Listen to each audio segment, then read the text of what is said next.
Currently, the unique challenges of my job is just all the innovation that's going on in our electronic media right now, and how the patient records are evolving into a paperless system.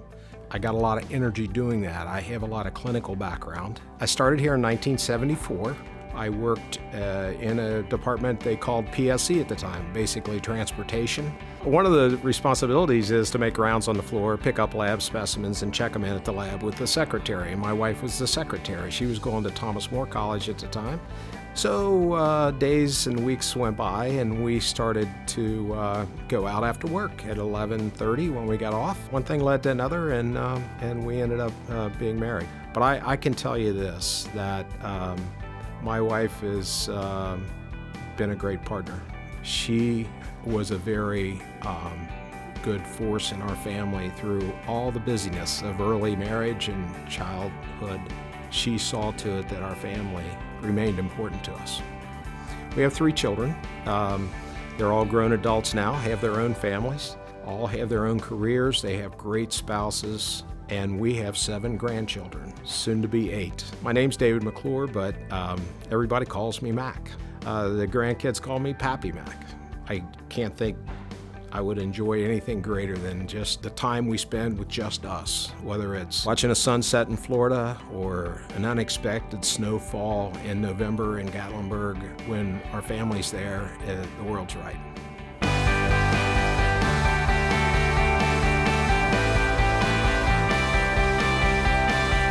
I have worn a few hats. You know, I started here, I needed a job in college, and I was a transporter. And my aunt was a nurse, and she said, you know, you should go into nursing. So I was a registered nurse, and still a registered nurse. I ended up being a clinical manager at St. Luke in the 80s. And then as I came back, and during the merger, I was still the director in cardiology for the merged hospitals, and I just felt like I wanted something new. And it was the right time for me to move to the data center because the electronic medical record was coming forward, and a lot of the people that were putting the software together, frankly, knew very little about healthcare. And so that's why I got on board, and I think I've contributed to that team as well. You know, the electronic medical record, or what we call the EMR, it's just a new way of recording your health record. There shouldn't be anything for anybody to be afraid of there. That is the most secure data environment that we have here. In fact, we have one of the highest rankings at St. Elizabeth. It's stage 7 ranking for our electronic media, which is phenomenal. The electronic record is better because if you're going to see a specialist today, right after you saw me as a healthcare provider, I can make sure that specialist has eyes on your entire medical record by the time you get there. Service to others is very important to me.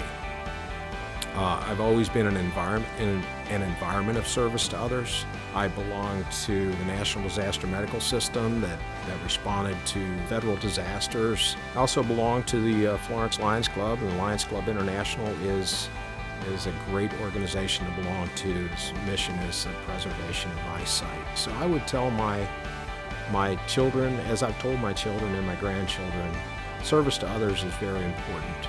I hope that my life has been an example for them to provide service to others. You know, this is how we're going to behave in our family. This is how we're going to behave in our community. And this is how people in the world should behave. I guess it's not my original phrase, but do unto others as you'd have them do unto you.